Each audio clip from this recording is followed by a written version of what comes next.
Buenos días a todos, o como diría en otras presentaciones mías, hola a todos.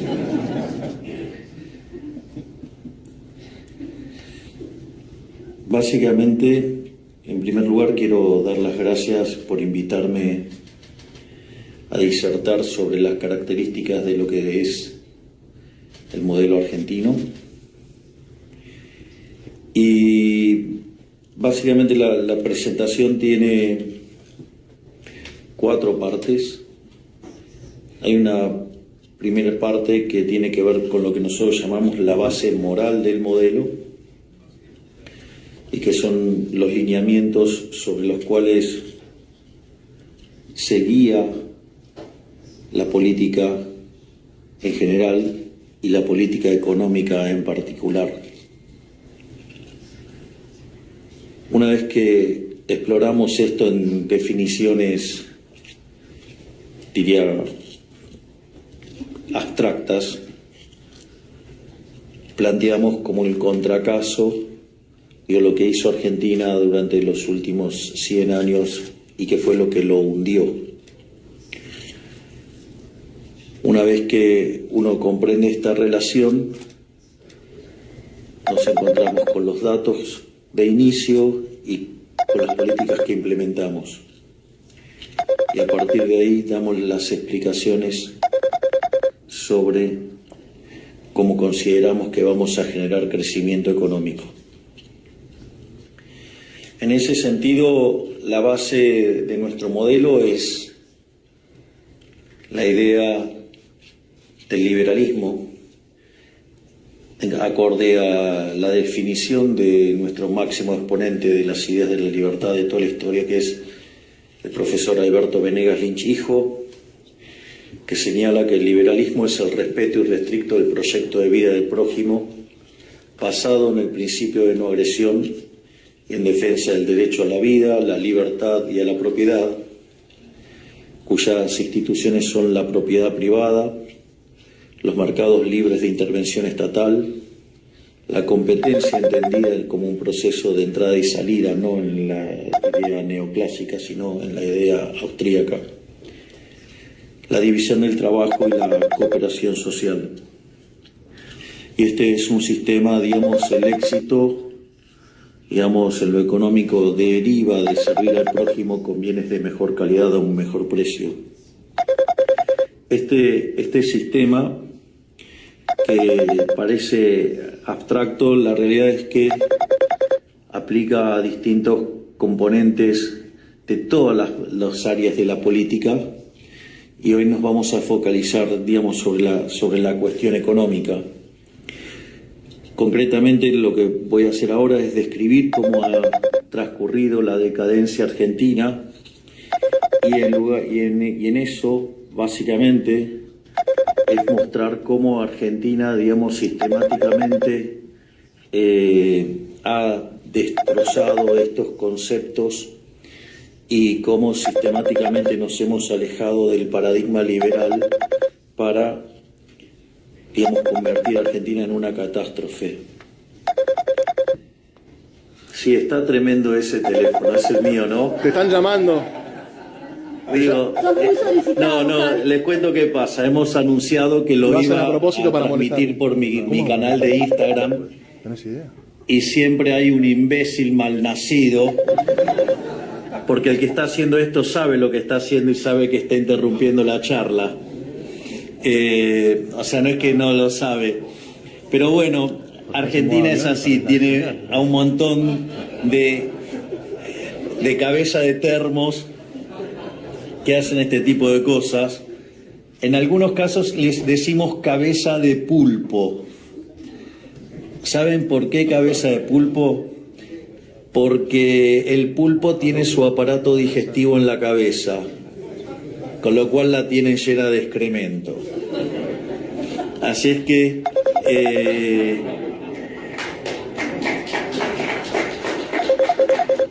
dicho esto, a esos simpáticos que están tratando de interferir y molestar en la conferencia, Bueno, sabrán que en un debate tenía enfrente tosedores, así es que, digamos, imagínense que de Argentina pueden esperar cualquier cosa. Es decir, ahí está, ahí sí, el cabeza de pulpo. No, y no va a parar, porque no quieren que se transmita esto. Entonces, básicamente, lo que nosotros vemos como los síntomas de lo que fue la decadencia argentina es, por ejemplo, ver cómo Argentina perdió lugares en términos del ranking del PBI per cápita. Si ustedes toman las estimaciones de Angus Madison, a fines del siglo XIX, Argentina era uno de los 3 países con mayor PBI per cápita del planeta. Era la tierra de la prosperidad, la tierra de la abundancia. De hecho, competía mano a mano con los Estados Unidos. Sin embargo, después de ir abrazando paulatinamente ideas de tinte socialista, Argentina se convirtió en una verdadera catástrofe. Cuando nosotros llegamos al poder, Argentina estaba claramente debajo del promedio de la tabla. Y obviamente eso también se tradujo en un aumento sustancial de la pobreza.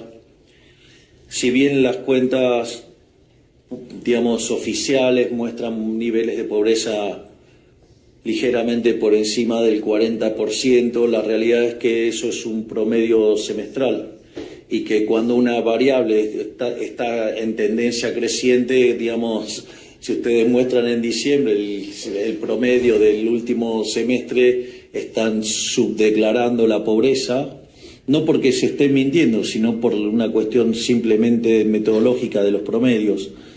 Y además, otra cosa que las estadísticas no reflejan es que Argentina, al haber tenido controles de precios, Argentina estaba sufriendo escasez y eso no queda capturado en los indicadores. Entonces, una de las situaciones que podría pasar es que para mantenerme saludable con las estadísticas podríamos haber dejado todo igual, no ajustar nada, y en ese contexto la gente estadísticamente hubiera estado bien, pero se hubiera muerto de hambre porque no podría haber comprado nada en el supermercado. Así es que nosotros lo que decidimos fue sincerar la situación, porque básicamente de esa manera los productos volverían a aparecer en las góndolas, y ese sinceramiento implicó encontrarnos con 57% de pobres, que es el número registrado en enero del 24. Por otra parte, la inflación, cuando nosotros llegamos, venía corriendo a más del 1% diario, y después se aceleró más durante la segunda semana de diciembre. La inflación mayorista, digamos, que es la que se anticipa, digamos, corría al 54% mensual. Yo sé que hay toda una crítica de cuando anualizo este año y digo que eso anualizado da 17.000. Y básicamente cuando hago esa cuenta dejo en claro los distintos desequilibrios que teníamos. Teníamos un money overhang que era el doble del que teníamos previo a la crisis del Rodrigazo, que fue una situación que multiplicó por 6 la tasa de inflación, así es que por lo menos teníamos para multiplicar por 12 veces la tasa de inflación. Al mismo tiempo nos dejaron en el Banco Central 4 bases monetarias que vencían en un día en pasivos remunerados. Quiere decir que en un día podríamos haber quintuplicado la cantidad de dinero, o sea, con lo cual quintuplicar, digamos, los precios no hubiera sido nada extraño al ritmo que traíamos. Además, teníamos vencimientos en deuda en pesos por el equivalente de 90.000 millones de dólares. Por lo tanto, digamos, si uno toma todos esos elementos, Argentina deberíamos llegar a niveles de inflación del orden del 15.000 al 17.000%, digamos, con toda esa oleada de dinero, digamos, hubiera sido bastante simple, pero y eso si no hubiera caído la demanda de dinero, lo cual saben que no es cierto, Con lo cual, digamos, estas explicaciones no las puedo estar haciendo en público porque en general la gente no tiene por qué estar sabiendo de temas de economía. Entonces, por eso siempre simplifico con la anualización del número. Por otra parte, esa situación hubiera también implicado un default generalizado, porque claramente no hubiéramos podido honrar la deuda en pesos, claramente no hubiéramos podido honrar la deuda comercial, por lo tanto no hubiéramos podido honrar la deuda en general, con lo cual hubiéramos tenido un quiebre comercial de la economía y eso hubiera hecho además todavía mucho más difícil la situación. Y además, digamos, Argentina se enfrentaba a una situación de alta presión impositiva. Entonces la pregunta es, ¿cómo llegaron a este desastre? Siendo que ya antes había habido 2 hiperinflaciones. Y ahí la justificación, y para empezar a ver cómo se entrelaza el modelo, es lo que en campaña yo denominaba el modelo de la casta. El modelo de la casta tiene 2 elementos. Obviamente que tiene una frase aberrante, digamos, de los socialistas que dice: donde hay una necesidad nace un derecho. El problema es que las necesidades son infinitas y el derecho alguien lo tiene que pagar y los recursos son finitos. Entonces tenemos un problema de necesidades infinitas con recursos finitos. Es decir, eso para los economistas no nos representa un problema porque sabemos que por medio de la economía de libre mercado, digamos, eso se puede resolver eficientemente. Pero esa no es la solución que le gusta a los políticos. Los políticos prefieren utilizar un método mucho más brutal y violento llamado justicia social. La justicia social es una aberración desde el punto de vista moral y naturalmente, como era de esperar, va a generar malos resultados. Es decir, porque la pregunta es, ¿algunos de los que están presentes acá están a favor del robo? Veo que nadie. Claramente, porque de hecho es un pecado, digamos, robar está mal, es un pecado. Ya lo sabemos desde cuando Moisés bajó del monte Sinaí, trajo las tablas, de uno era no robarás. Y la otra implica un trato desigual frente a la ley. Digamos, alguien está a favor de que la gente tenga privilegios y que algunos sean premiados y otros castigados por la ley. Es decir, ¿hay alguien que esté en contra de la igualdad ante la ley? Bueno, la justicia social es aberrante porque es un robo y implica un trato desigual frente a la ley. Es decir, frente a 2 individuos, a uno le roba su ingreso, parte de su ingreso, y se lo da a otro. Por lo tanto, digamos, está el robo y está el trato desigual frente a la ley. Y eso además genera un grave problema de incentivos, porque si el que genera la riqueza está siendo castigado y el que, digamos, básicamente patalea y clama porque esto es injusto, le dan dinero, entonces el incentivo es a patalear y gritar y quejarse y no trabajar. Con lo cual, digamos, genera un sistema de incentivos incompatibles con el progreso. A su vez, también tiene consecuencias en la calidad de vida de la sociedad, pero no ya solo, digamos, por su daño en lo económico, sino por el daño en el vínculo entre las personas. Promover y potenciar una sociedad de envidiosos hace que el clima dentro de la sociedad sea extremadamente hostil. La sociedad vive enfrentada por una supuesta lucha de clases. Y en ese sentido, la calidad del vínculo es muy mala y hay mucha desconfianza y la sociedad queda hiperpolarizada y lo que reina es el odio. Porque claro, hay uno que produce la riqueza y se la roban y hay otro que dice que tiene derecho a apropiarse la riqueza del otro.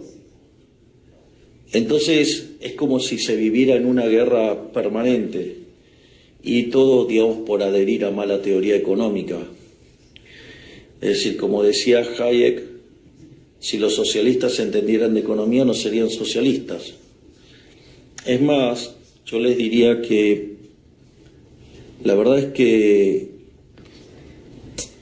Marx fue desmentido brutalmente, le diría, ya por Eugene von Baberg, en un libro que se llama La conclusión del sistema marxiano, donde probó, todas las inconsistencias del sistema.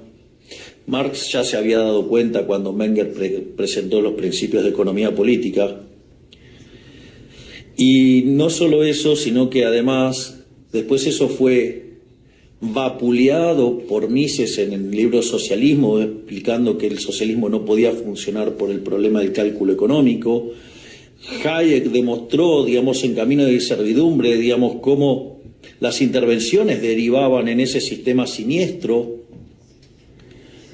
Y la realidad es que muchos creen que la evidencia empírica de que el socialismo real no funciona fue en 1989, cuando se cayó el muro. Y en realidad la verdadera evidencia que esas ideas no funcionan fue en 1961, que fue cuando lo tuvieron que construir. Entonces, básicamente, pero entonces la pregunta es, ¿por qué siguen adheriendo a esta basura? Pues la pregunta es, ¿por qué siguen adheriendo a esta basura? Si fueron derrotados en la teoría del valor, fueron derrotados en el diseño de la estructura de la teoría, fueron destruidos en dinámica, en problemas del cálculo económico, y fueron destruidos por la evidencia empírica, ¿por qué lo siguen sosteniendo? Porque la teoría de la explotación de Rothbardus, es decir, la teoría precedente a la teoría de la explotación de Marx, utiliza la teoría del valor-trabajo como mecanismo para explicar la explotación. Y eso es la base moral de ahí, es la envidia, el odio y el resentimiento. Entonces, ahora, dicho esto, ¿cuál es la consecuencia del programa de la justicia social? La consecuencia del programa de justicia social es que eso se tiene que corregir con la garra del Estado. Es decir, ellos no creen en la mano invisible del mercado, ellos creen en la garra del Estado. Creen en robarle a alguien para darle a otro. Es decir, como si tuviera algún justificativo, es decir, ¿a título de qué? Digamos, o sea, yo quiero hacer caridad con este grupo, no, lo voy a hacer así. Yo quiero hacer caridad con este grupo, el que está a la izquierda, robándole al grupo que está a la derecha. Entonces, yo vengo, les pongo una pistola en la cabeza y les quito el dinero para dárselo a ellos. Es una cuestión aberrante. ¿Cómo voy a hacer para explicarle a este grupo que les estoy robando para hacer beneficencia? La caridad no es a punta de pistola, la caridad tiene que surgir naturalmente, no por la violencia. Esto solo lo puede resolver el mercado, pero ellos no creen en eso. Entonces, la justicia social, cuando arranca, ¿cómo se manifiesta? Como déficit fiscal, como aumento del gasto público. ¿Sí? Y entonces ahora viene el problema de cómo lo financiamos. Pues es un poco violento estar poniéndole a este pobre grupo la pistola en la cabeza. Entonces, ¿qué es lo que hace, digamos, además un político, digamos, cuando es populista? O sea, trata de que el costo lo pague otro y que nadie lo vea. Por ende, lo primero que utiliza como herramienta un político, ¿qué es? El endeudamiento. ¿Y por qué hace eso? Porque el endeudamiento son impuestos futuros. Entonces, la fiesta de hoy, que va a disfrutar este grupo, que además no tengan dudas que todos van a votar al político que haga eso, que además son más que el grupo que está acá, significa que es profundamente inmoral, porque le están pasando la cuenta de la fiesta de hoy a las generaciones futuras. Es decir, hay gente que todavía no nació y tiene que pagar esta fiesta. Es decir, tomar deuda es absolutamente inmoral. Por eso es innegociable en nuestra política económica el déficit cero. el déficit cero no se toma, digamos, así, porque sí, es una definición moral. Es más allá de la macroeconomía, es una cuestión moral. No se le puede estar cargando el costo de la fiesta actual a las generaciones futuras.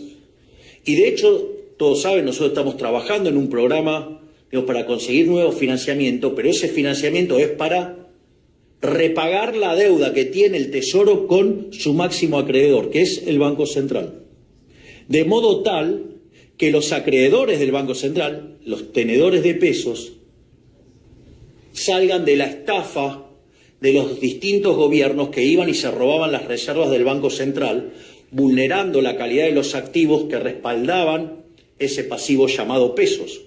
Esto no es menor, porque cuanto más insolvente el Banco Central, se requiere de un mayor nivel de precios para que licúe ese pasivo monetario. Por lo tanto, a más quebrado el Banco Central, el nivel de precios de largo plazo es más alto. Por lo tanto, si tomo el nivel de precios de hoy y lo tomo contra ese nivel de precios, esa línea, esa pendiente de esa línea es la tasa de inflación implícita. Por lo tanto, en la medida que nosotros vamos saneando el patrimonio del Banco Central, ¿sí?, cosa que venimos haciendo sistemáticamente, lo que va a asegurar es que la recomposición patrimonial, el nivel de precios de largo plazo es más bajo y por lo tanto la tasa de inflación implícita es mucho menor. Y es una forma de terminar para siempre con el problema de la inflación. La otra forma de hacerlo es emitiendo dinero.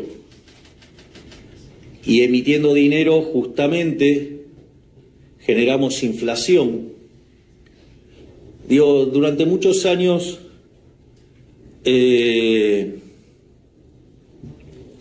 Argentina se hablaba una estupidez monstruosa que decía que la inflación es multicausal y parecíamos locos aquellos que defendíamos la hipótesis monetaria de la inflación. Y claro, es como, digamos, o sea, decir que la inflación es multicausal es como hablar, no sé, del esqueleto obeso, digamos, o sea, del helado caliente, la meretriz virgen, qué sé yo, cosas por el estilo. Pero bueno, tuvimos que llegar nosotros para probar que la inflación era un fenómeno monetario.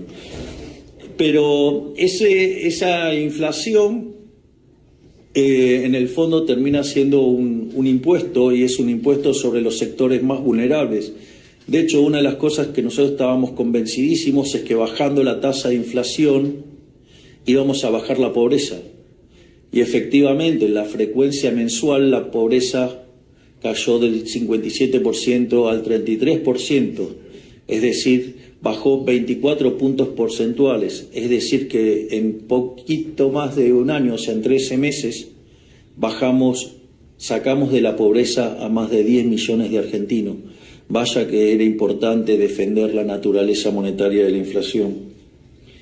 Y al final, digamos, cuando el político ya no puede recurrir más a la deuda, porque de hecho Argentina ha sido un defolteador serial, Argentina, digamos, ha hecho aberraciones con su moneda, le quitamos 13 ceros a la moneda, destrozamos 5 signos monetarios, podríamos quitarle 3 más, pero digamos, llega un momento que no se puede más y entonces siempre el político opta por subir impuestos y por eso tenemos un país con una de las cargas fiscales más altas del planeta. Entonces, básicamente, por eso Argentina tiene los problemas que tiene de alto endeudamiento, de alta inflación, de alta presión impositiva. O por ejemplo, que esto es muy importante, sin lugar a dudas, el brillante ministro de Economía que tengo, que es Luis Toto Caputo, que está acá y que es sin dudas el mejor ministro de Economía de toda la historia argentina, en uno de sus primeros discursos explicó algo maravilloso. Y es, nosotros, la verdad es que el eje central de Argentina, el problema central de Argentina es el déficit fiscal. Es decir, nosotros el año pasado fuimos el primer gobierno de los últimos 124 años que tuvimos superávit en la línea financiera. Hay otros que dicen, no, pero hubo otros años que también hubo. Sí, pero no estábamos pagando la deuda. O sea, es como que no estábamos pagando los intereses. La primera vez que se paga, digamos, honrando todos los compromisos fue este año que pasó. De hecho, Argentina desde el año 1901 hasta el 2024 tuvo 22 crisis. De esas 22 crisis, 20 tuvieron origen fiscal y el origen fiscal se separa entre alto desequilibrio fiscal y extravagante desequilibrio fiscal. Pero no es solamente el impacto que esto tiene sobre la deuda, sobre lo que tiene que ver la inflación o lo que tiene que ver, con la presión impositiva. Una de las cosas que han hecho recurrentemente distintos gobiernos en Argentina es aplicar controles de precios. ¿Y qué pasa cuando hay controles de precios? O sea, se genera escasez. Entonces, por ejemplo, se encuentran como la ley de abastecimiento, la ley de góndolas, ¿sí? O como la ley de góndolas, digamos, medía las góndolas. O sea, ¿cómo se le ocurre a alguien que una ley, digamos, o sea, es como querer evitar la ley de gravedad con una ley y andar con 1 centímetro chequeando, digamos, la altura a la cual caen las piedras? No sé, es una cosa verdaderamente, directamente aberrante. O, por ejemplo, supongamos la situación típica populista, que había en el kirchnerismo, o sea, hacían desequilibrio fiscal, como, digamos, eran tan impresentables, no podían acceder a los mercados, entonces lo financiaban con emisión monetaria. Esa emisión monetaria comenzaba a generar inflación. Como generaba inflación, entonces, para tratar de evitar que la inflación subiera, fijaban el tipo de cambio, y al fijar el tipo de cambio se empezaban a perder reservas internacionales. Y entonces, como querían evitar que se perdieran reservas internacionales, se ponía el cepo. Que era, digamos, el que recibimos era una monstruosidad, digamos, ahora es bastante, muchísimo más chico. Pero esto es interesante, porque ¿qué es el cepo? El cepo no es ni más ni menos un mecanismo para aumentar artificialmente la demanda de dinero. Y vean lo aberrante de esta situación, porque en primer lugar lo que está violentando es su conjunto de consumo, digamos, porque en el fondo, digamos, también, digamos, los argentinos compraban dólares para pasar el consumo del presente al futuro, ¿no? O sea, como una forma de reserva de valor. Pero no solo eso, sino que a ustedes entonces lo obligaban a tener pesos, y a eso le aumentaba artificialmente la demanda de dinero y por ende aumentaba artificialmente la base imponible del impuesto inflacionario. Entonces vean cómo el entramado de regulaciones y controles también tienen que ver que con lo que está siempre de fondo es el desequilibrio fiscal, y el desequilibrio fiscal tiene una base moral.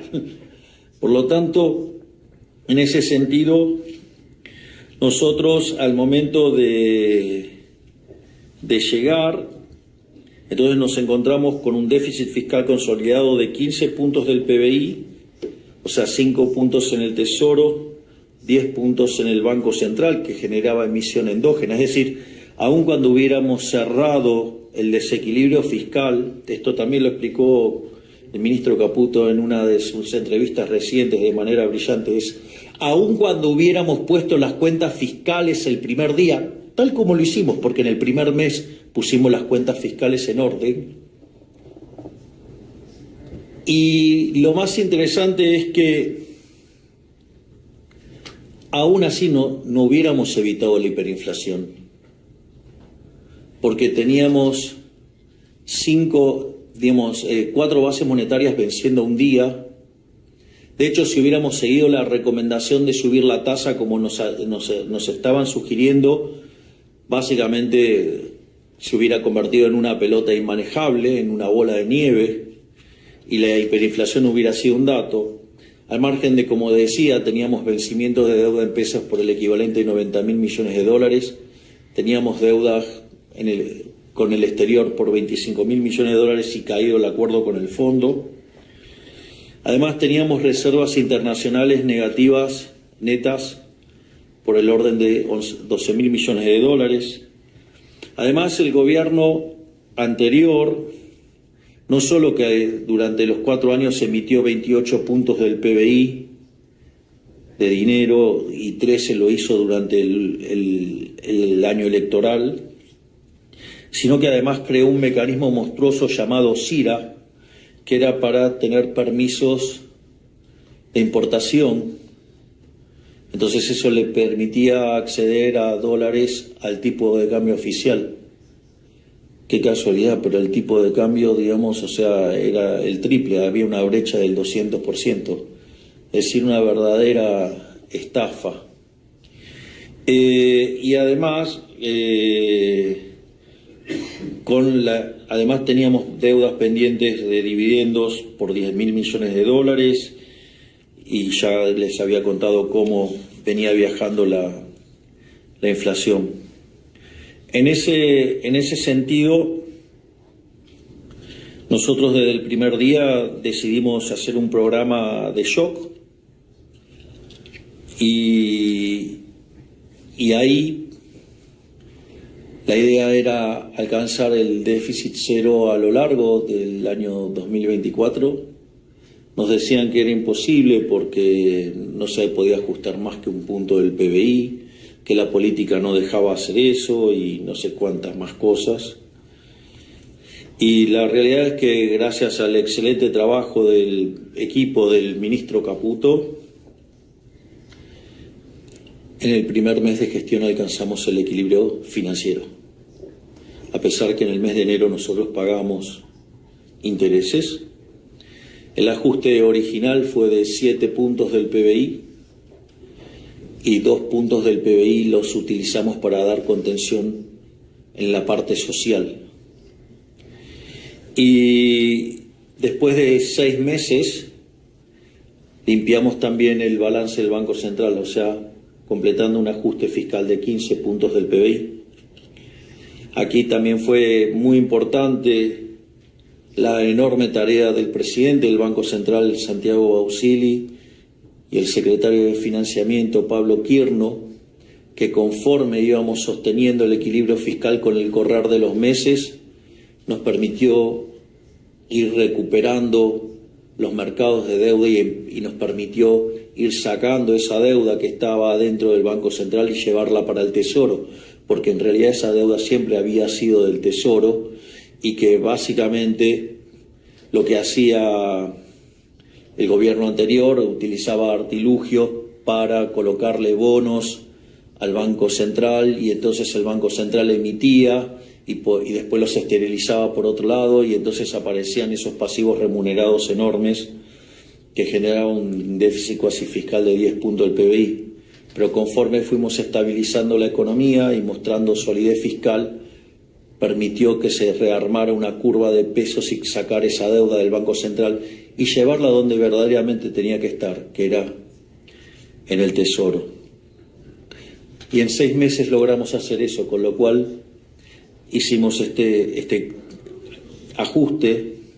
Es interesante también porque nosotros la inflación mayorista del 54% la llevamos, hoy tenemos, la verdad es que todos los indicadores caminando en términos al 1%, es decir, el mes anterior, este mes fue 1,5 la mayorista, pero el anterior fue 0,8, la canasta básica viene al 0, total viene al 0,9, la canasta básica alimentaria viene al 0,9 también, la construcción al 0,9, es decir, todos los números vienen mostrando deflación en dólares, dado que el crawling peg estaba al 2%.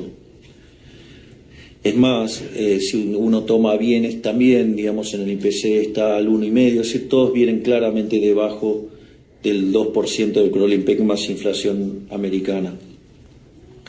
Por lo tanto, y una de las cosas que nos dijeron es que cuando bajáramos la inflación de esta manera se iba a destrozar el nivel de actividad económica y que eso iba a hacer a explotar el nivel de actividad haciéndolo derrumbar y que iban a explotar la cantidad de pobres e indigentes.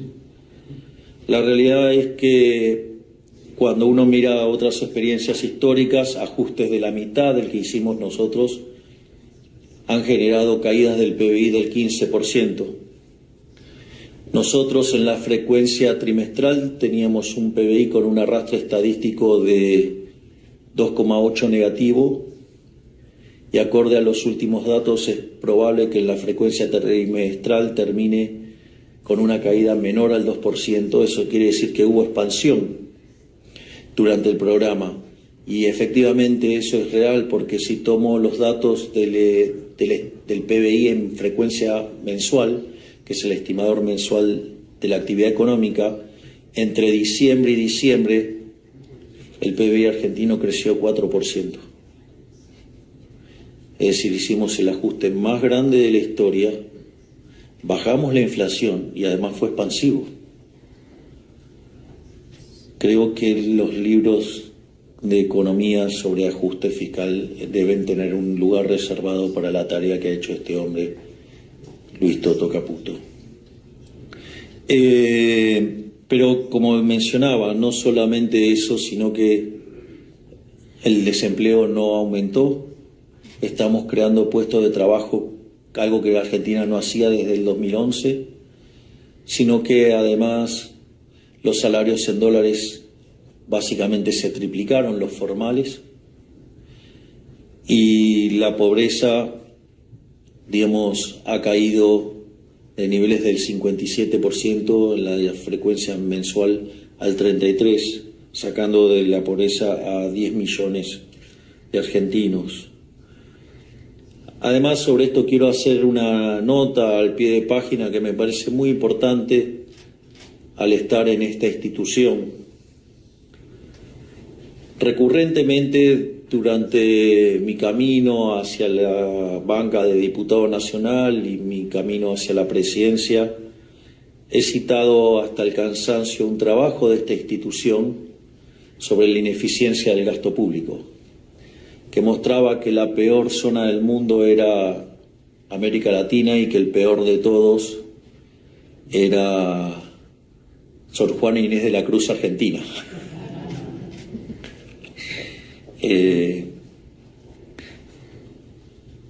Esto debe ser un error, no suelo citar literatura, suelo citar óperas, pero bueno, hoy me equivoqué.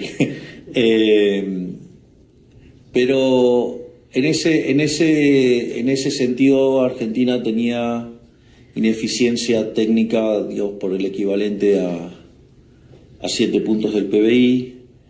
En la reunión que acabo de tener con Ilan y otros miembros de la institución, me acaban de decir que lo hemos bajado a la mitad, así es que tenés 3,5 puntos para bajar. Pero me parece que hay algo interesante de esta experiencia que podemos contar, y es por qué haber hecho semejante ajuste no fue recesivo. Esto me parece muy importante. Y el ajuste no fue recesivo básicamente porque el ajuste cayó sobre el Estado. El ajuste cayó totalmente sobre el Estado. Y eso hace que, cuando ustedes tienen un parásito en el cuerpo, no matan el cuerpo, tienen que matar el parásito. Bueno, nosotros estamos dispuestos a combatir el parásito todo lo que sea posible. En ese sentido, nosotros no dejamos de creer que el Estado es una organización criminal que vive de una fuente coactiva de ingresos que son impuestos. O sea, nadie paga los impuestos voluntariamente. Por eso una de las cosas que nosotros sostenemos es que en la medida que probemos que el crecimiento es permanente, vamos a bajar impuestos. Y de hecho, nosotros acabamos de eliminar el impuesto país, que era un impuesto que recaudaba muchísimo. Hemos bajado las retenciones, las hemos eliminado plenamente para las economías regionales. las hemos bajado transitoriamente para cultivos tradicionales y además hemos avanzado en eliminar muchísimos aranceles, impuestos, tasas, así es que, digamos, también estamos avanzando en ese sentido. Y entonces ahora, dicho todo esto, el punto es, bueno, ok, la estabilización está encaminada y ¿qué acerca del crecimiento? Es cierto que hay una parte, digamos, que es la recuperación cíclica. Hoy estamos frente a una recuperación cíclica donde básicamente se están recomponiendo los stocks y con la recomposición de los salarios reales y de las jubilaciones en términos reales, eso está impulsando la demanda. Pero hay otros elementos que hacen el crecimiento a largo plazo. Por un lado, le diría el tema de haber hecho el ajuste que hicimos, esos 15 puntos que tenía de la economía de déficit fiscal, era un menor nivel de ahorro y eran menores posibilidades de inversión. Por lo tanto, el hecho de haber hecho el ajuste fiscal y correr al Estado del medio, eso lo que hace es que básicamente se recupere el ahorro para que el sector privado pueda invertir. Es decir, es falso que nosotros necesitamos salir del cepo para poder crecer, porque básicamente, dado el shock fiscal que cometimos, eso hace que haya, digamos, muchísimo ahorro para financiar al sector privado. Hoy los bancos trabajan de banco, no, digamos, de rueda de auxilio del sector público. No solo eso, sino que además hicimos reformas estructurales. Las reformas estructurales que hicimos en el DNU 70 y en la ley bases son 800 reformas estructurales. Es decir, 8 veces más grande que la reforma que hizo Menem, que fue la reforma más grande de la historia argentina. Por eso, siendo que el gobierno de Menem fue el mejor gobierno de Argentina, que fue reformas estructurales y un programa de estabilización exitoso como la convertibilidad, nosotros ya llevamos en solo un año, con 15% de la Cámara de Diputados y 10% de la Cámara de Senadores, hicimos una reforma estructural 8 veces más grande y además armamos un programa de estabilización exitoso, más exitoso que el de la convertibilidad, porque hoy tenemos mejores términos de resultados en términos de inflación en dólares, que estamos en deflación, sin haber caído en una hiperinflación previa, sin haber expropiado, sin controles de precios, sin controlar el tipo de cambio y además reconstituyendo tarifas. Por eso es que siempre digo que además este es el mejor gobierno de la historia. No por mérito mío, sino por el mérito de los enormes ministros que tengo, porque estoy orgulloso de cada uno de ellos, por la tarea enorme, donde yo lo único que tengo que hacer es fijar el rumbo. Pero ellos se instrumentan que son. Un placer.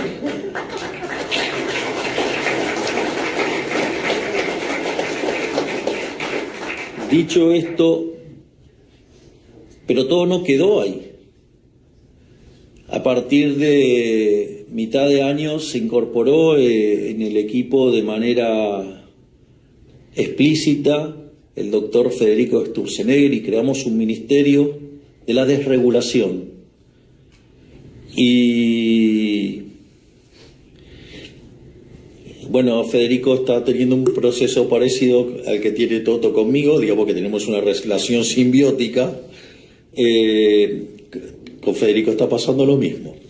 Entonces, en ese primer medio año que estuvo Federico, que es la segunda parte del año pasado, quitó 900 regulaciones, es decir, que son también como reformas estructurales. Es decir, que hicimos, la verdad, 1.700 reformas estructurales. Pero eso no es todo, porque ahora les voy a contar una anécdota interna.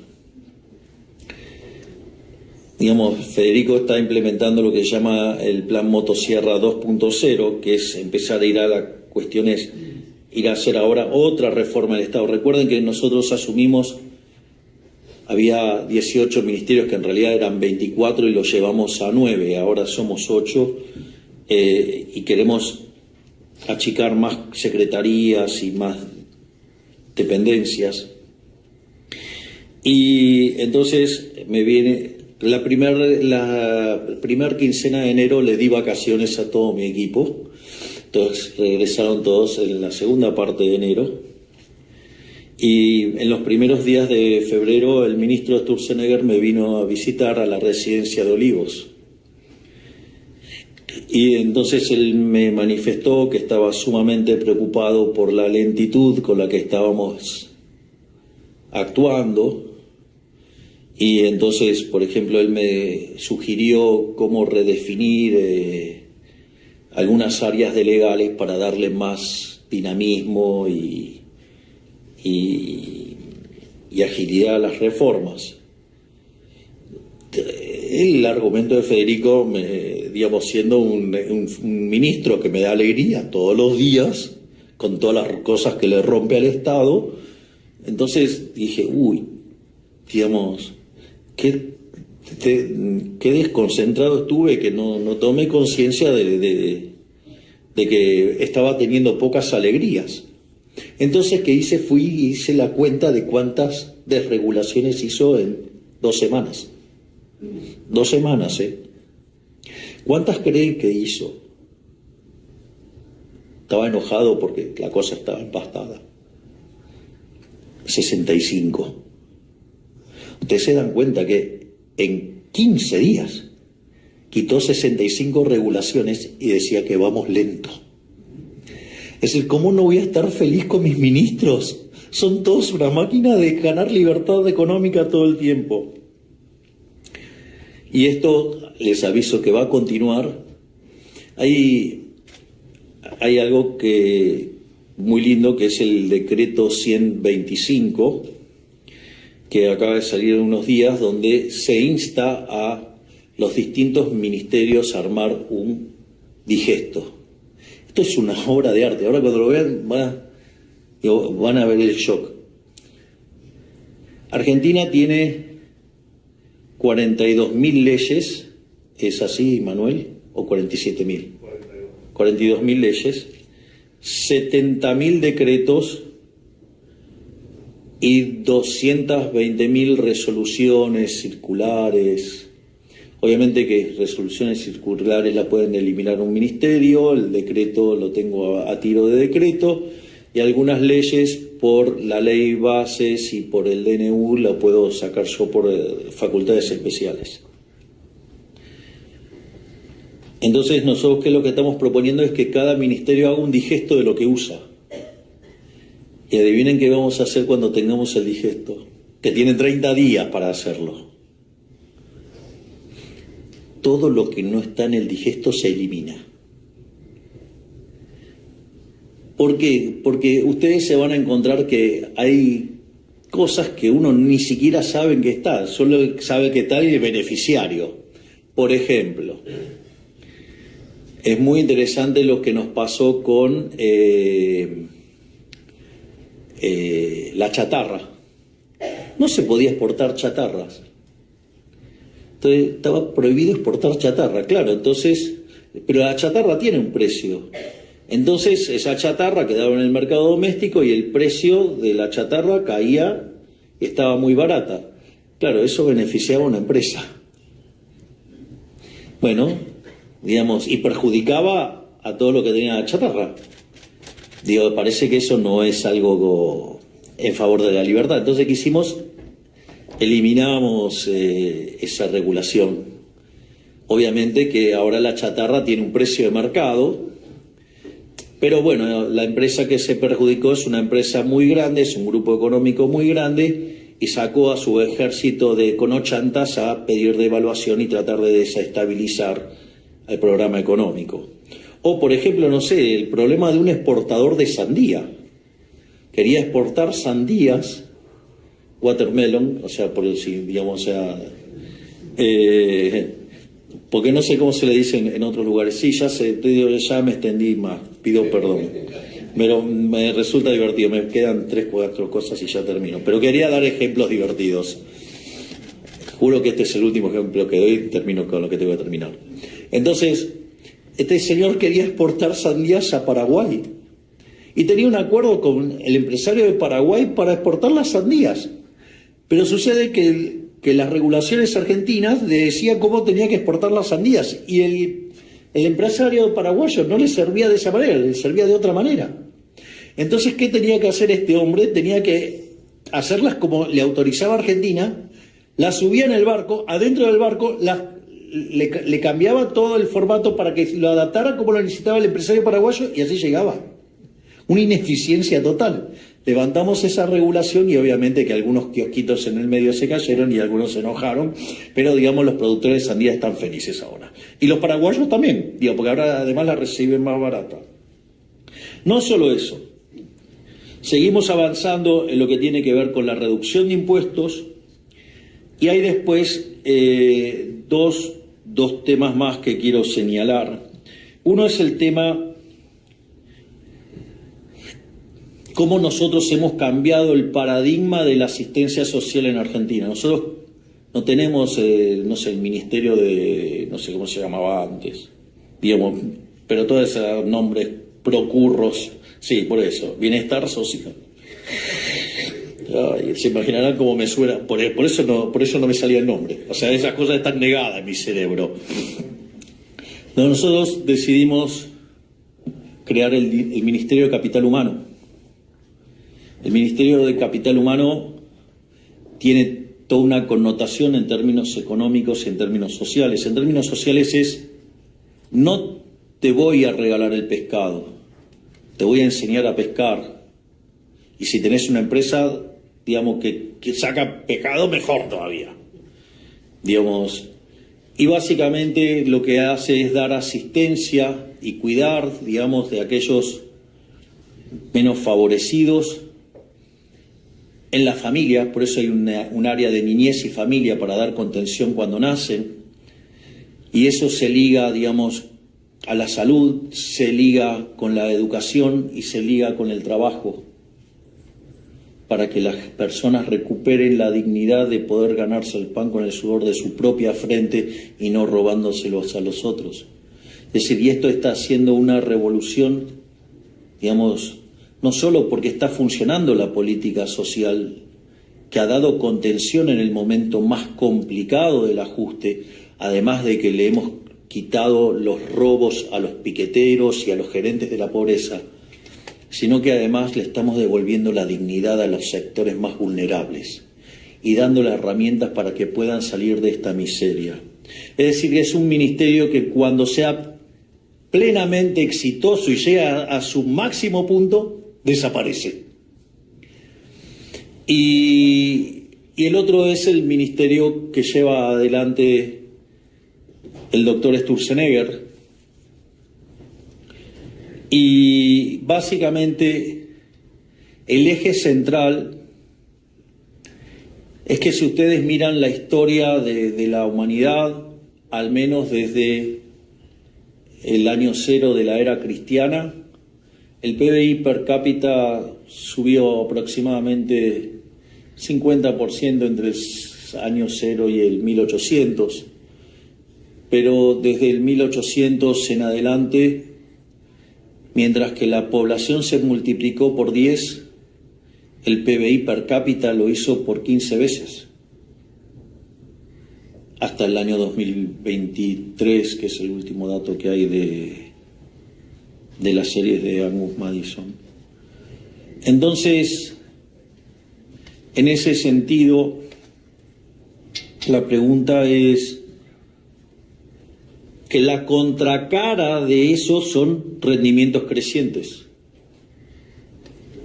Ahora, si nosotros lo miramos en términos de análisis microeconómicos, eso significa que, si lo quiero poner estrictamente técnico, tengo un problema de estructuras no convexas, o si lo ponemos en términos más entendibles para los no microeconomistas o los que hacen equilibrio general, tengo un problema de mercados concentrados, el caso más polar serían los monopolios.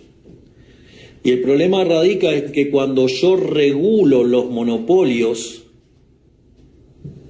y los quiero hacer que se parezcan a empresas competitivas acorde al paradigma neoclásico, eso lo que termina haciendo es matar los rendimientos crecientes y consecuentemente al matar los rendimientos crecientes lo que hace es que la economía deje de crecer. Entonces, en la medida que se le pase la motosierra a las regulaciones, lo que estamos haciendo es no solo ganar libertad económica, sino que además estamos ganando crecimiento económico. Y todo esto derivado de que, desde mi punto de vista, el análisis neoclásico está mal. Para aquellos que quieran ver esto, les sugiero leer el artículo de Murray Newton Rothbard que se llama Monopolio y Competencia, un artículo que fue muy revelador para mí, porque cuando yo lo leí llevaba 25 años dando clases de microeconomía y equilibrio general y descubrí que los monopolios no son malos, salvo que sean armados por el Estado. Fue tan revelador ese artículo que no solo que me convertí en liberal libertario, sino que además me convertí en anarcocapitalista, cosa que filosóficamente lo sigo haciendo. Esto quiere decir, no voy a claudicar con llevar el Estado a la mínima expresión y devolverle la libertad a todos los argentinos de bien al máximo hasta el último día de mi gobierno. Muchísimas gracias y ¡viva la libertad, carajo!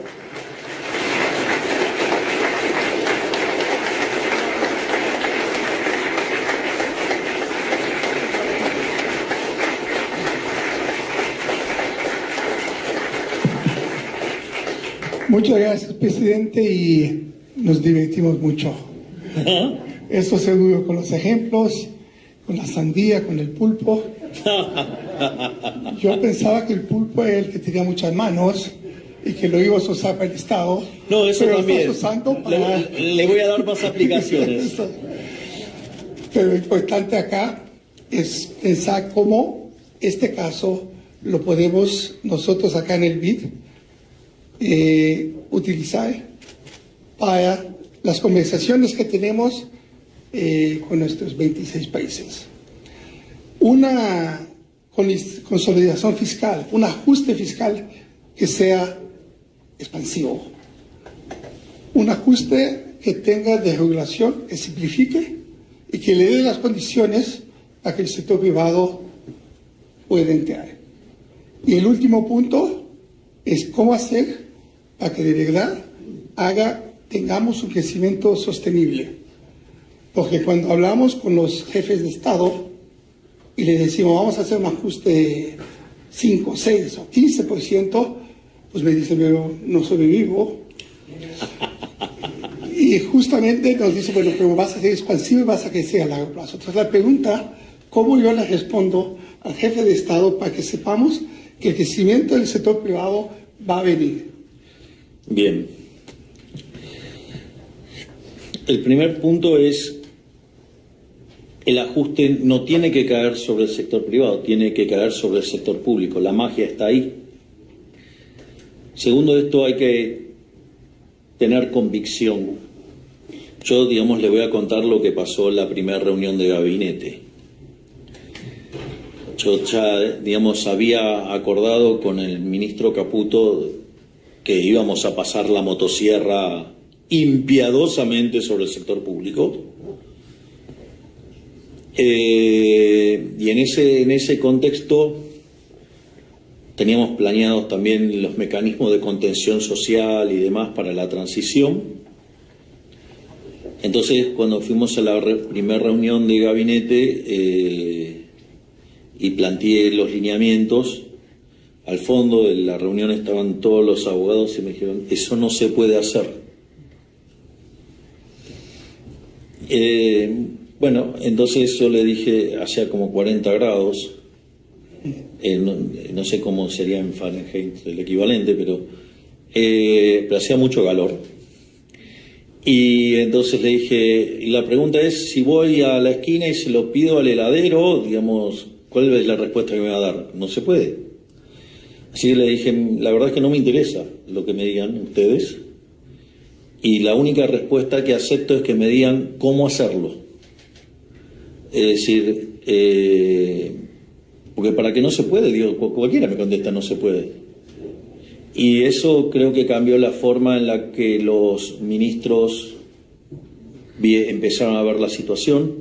Y lo otro que es muy importante es dejar clara la línea de a dónde uno quiere ir y después entender las falacias que contiene la teoría económica. Digamos, ¿puedo ser grosero? Be my guest. Digo, que la obra pública genera crecimiento y trabajo es bullshit. Eso es mentira. Porque la realidad es que para hacer una obra pública yo la tengo que financiar. Y si la financio con deuda, es un impuesto futuro, castigo a nuestros hijos, a nuestros nietos y demás. Si lo financio con emisión monetaria, castigo a los vulnerables con la inflación. Si lo financio con impuestos, castigo a las generaciones presentes. Además, no solo eso, sino, digamos, como yo, digamos, les estoy cobrando impuestos, esa obra que se está haciendo ahí y que se ve, en realidad está destruyendo otras obras y trabajos en otros lugares. Pero además, la preferencia de la gente no era tener esa ruta, sino que quería tener las otras cosas que habían elegido. Entonces, los estoy robando, le estoy dando bienes que no quieren, por lo tanto tengo una pérdida de bienestar en términos de menor utilidad. Y además no nos olvidemos que también existe el problema de las filtraciones del gasto público. Por lo tanto, lo que hay que tener en cuenta es que el gobierno es parte del problema y no de la solución. Es decir, nada peor que venga un político y diga, soy el gobierno, vengo a ayudar. Es decir, digamos, cuando vean un político que hace eso, salgan corriendo porque lo único que va a hacer es robarles. Entonces ahí la cuestión central es entender todas estas falacias sobre las que se construye la mentira llamada Estado. A ver, tengan en cuenta, es una organización criminal el Estado. Es decir, ustedes no me pueden decir que con más ladrones en la sociedad están mejor que con menos. Es decir, el Estado es peor que la mafia. Porque yo les hago una pregunta. ¿Cuántas veces le robaron los ladrones vulgares a lo largo del último año? Ninguna. Bueno, el Estado les roba todos los días cuando le cobra impuestos. Entonces, ¿cómo puede ser que algo tan siniestro, digamos, si lo saco voy a estar peor? Si lo saco voy a estar muchísimo mejor. Porque encima el Estado es el ladrón estacionario. O sea, y además lo es en mayor escala y tiene menos código que los mafiosos. Así es que el día que se desenmascare, el día que la gente decida tomar la pastilla roja y salga de la Matrix, va a entender que el Estado es el problema y no la solución, y seguramente tendremos mucho más anarcocapitalistas. Bueno, gracias, presidente. Ya Gerardo ya me está diciendo que tenemos que ir. Y mi amigo AJ Banca lo espera, así que estuvo aquí escuchándolo, pero lo espera ahí. Y este público sí vino aquí a escucharlo, a escuchar cómo está el modelo argentino y el cambio. Hubo inclusive gente que vino a respetarlo por la cuestión de los rehenes. Hay aquí gente que fue rehén, mexicana, una mexicana israelí. Así que vine exactamente para eso. Y le quiero agradecer por todo y continuamos trabajando juntos.